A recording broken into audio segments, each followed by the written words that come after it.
Sound of a consonant in a word or syllable. First consonant ka. In front of a word, it's ka. In between vowels, it's ka.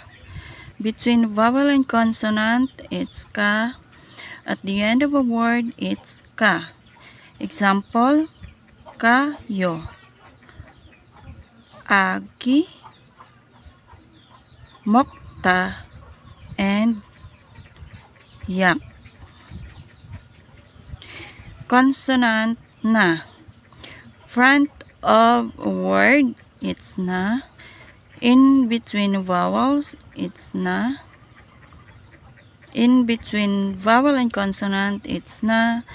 And in the end of a word, it's na. So, example is namo.